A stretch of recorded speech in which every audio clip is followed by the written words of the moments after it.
Now, I coach a lot of golf, but is my job at risk?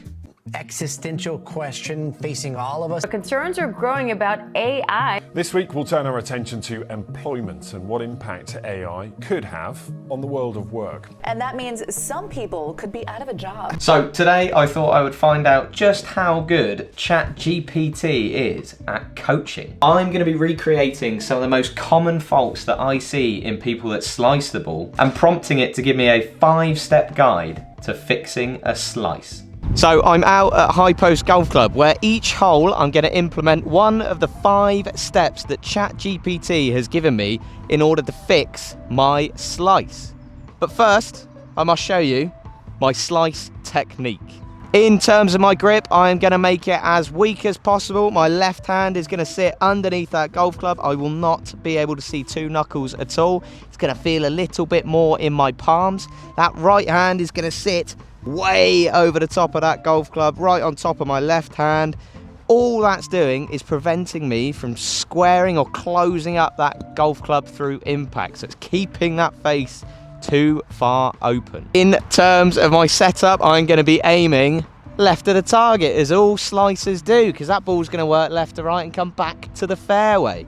My feet aiming 30 yards left, my shoulders also aiming 30 yards left. I'm quite open to that target because I have to be, otherwise I'm going to hit it miles right.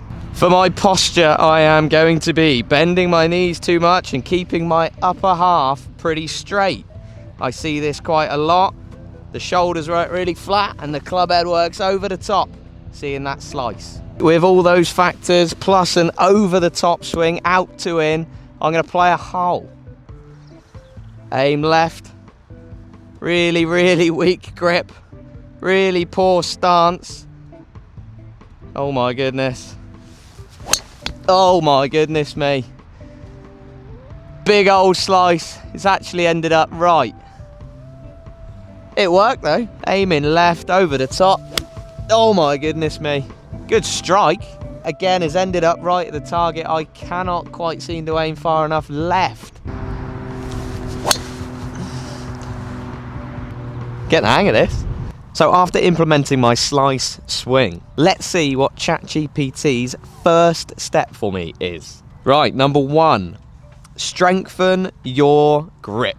What to do? Rotate both hands slightly to the right for right-handers. You should see 2 to 3 knuckles on your lead hand at address. And V-shapes formed by your thumb and index fingers should point towards your trail shoulder. So should point up to my right shoulder. Right, it ends by saying a stronger grip helps close the club face naturally at impact. Well, let's see how I get on for a hole.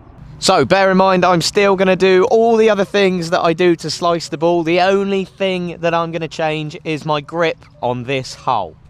Let's see how I get on. That grip feels much more natural to me, much closer to my normal grip. However, I'm still going to be aiming left. Okay, still got this really poor posture. And I'm still going to try and swing it over the top.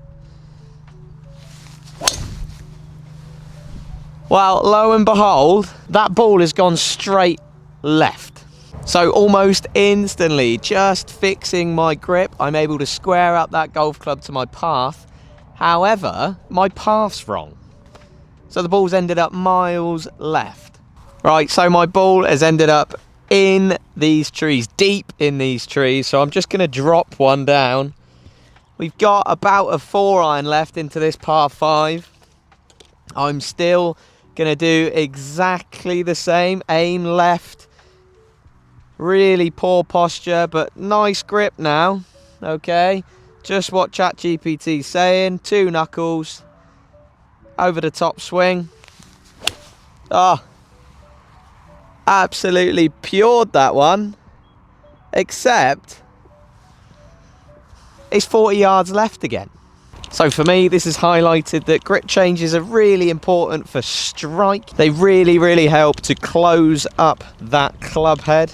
However, you've got to be aiming in the right place. You've got to be doing other things correctly, which brings us on to our next hole. So the next hole here at High Post, a tough dog leg left, so really need to hit one straight here. What is the second step that ChatGPT has got for me? Step number 2, fix your setup alignment. Many golfers aim left without realizing it, which promotes an out to in swing. What to check? Feet, hips, shoulders should be parallel to your target line, not aimed left. Place a club on the ground during practice to confirm alignment. And just at the bottom, proper alignment encourages a more natural swing path. Right, so now I'm going to make sure that I'm aiming in the right place.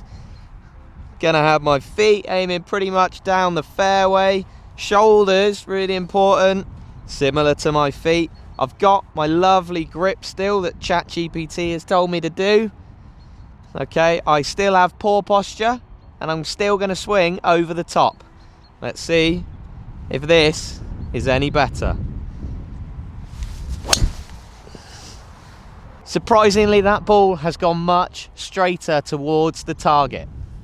So this swing is becoming more playable.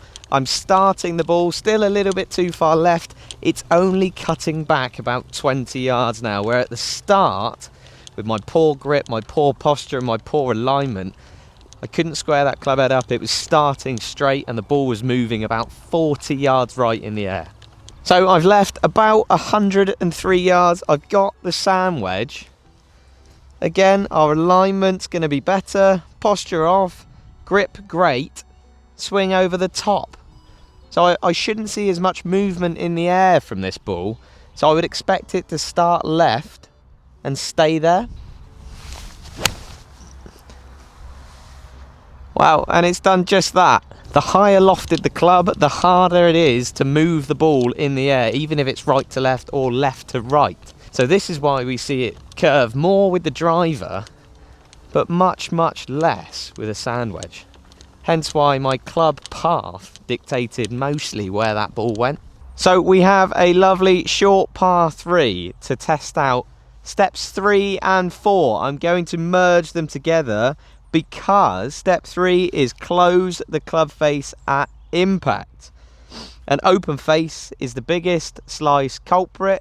That face is pointing right at impact. The ball's going to start right, most likely with an out to in swing. The ball's going to fade, so I can see why it wants me to do that. It's suggesting a drill.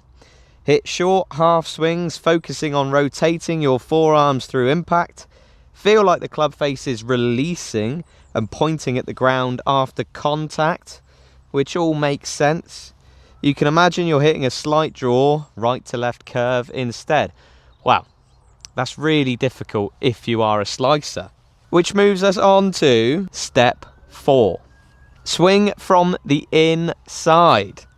A slice often comes from swinging across the ball, which is what I've talked a lot about, where you're swinging over the top or out to in with an out to in path instead of an in to out path. Drill, place a head cover or water bottle just outside the ball or slightly behind it. Practice swinging without hitting the object. Feel like your trail elbow stays tucked closer to your body on the downswing. It says at the bottom, this promotes an inside to outside path. So that trail elbow, everything working right. Combine that with closing that club face and we should start to see a little draw. So I'm going to do a few practice swings, feeling that club almost point towards the ground after impact. Do some half swings, just feeling those hands releasing, those wrists almost rolling over. Get used to that feeling. Now, fortunately for me, I've got a water bottle that I'm going to place just to the right hand side of the ball, and that way I can make sure I don't go over the top and hit it on the way down. I go inside to out and roll those wrists over. So I'm feeling those wrists roll over that club inside. Unfortunately, I've still got my poor posture. Just going to have to deal with that. Oh my goodness. We've hit a beautiful soft draw with my sand wedge. It's ended up pretty close. So before we move on to step 5, let's just try steps 3 and 4 on a par 4 hole. Let's see if we can hit a nice shot. Wow, would you look at that? Straight down the middle, just as I planned.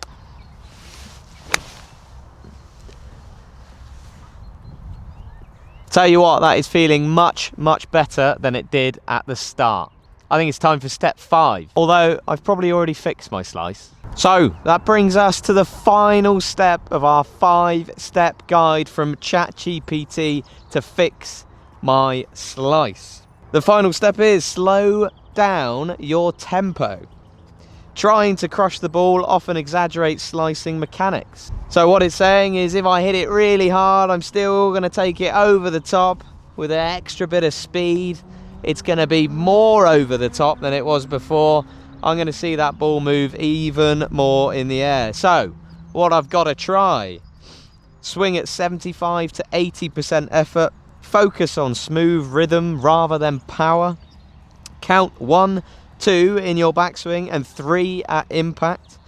You'll often hit it straighter and farther with better timing. One last swing with the driver. I'm going to put everything that I have learnt today, everything that ChatGPT has told me to do into play on this hole. See if I can hit a lovely little draw. Grip looking fantastic. Posture still not great. Swing into out, roll those wrists over, try and close that club head, and a beautiful 80% tempo. And I tell you what, with no exaggeration, that's gone straight down the middle, about as far as I normally hit it, with a little bit of draw. Here's the verdict. I started hitting the ball a hell of a lot straighter. However, I cheated because I'm a professional and I've been practicing the right technique for years. It started off feeling very unnatural, but with each step it became more and more natural to me. But for slicers, these steps will become increasingly more difficult, more unnatural, which is why many will struggle. But back to the real question, is my job safe? So the answer at the moment is I think my job is safe, currently. A coach is able to see you in person. We can see everything from your grip pressure to your ball flight pattern. We can give you immediate feedback, accountability and structure, emotional and competitive development. A coach can bridge the gap between feel versus real. If you're serious about improving, a real coach is always the fastest and best way. So a coach is great for diagnosis and real-time correction. And ChatGPT, well, it's good for knowledge, strategy, maybe reinforcement. And it's fantastic for writing me a conclusion.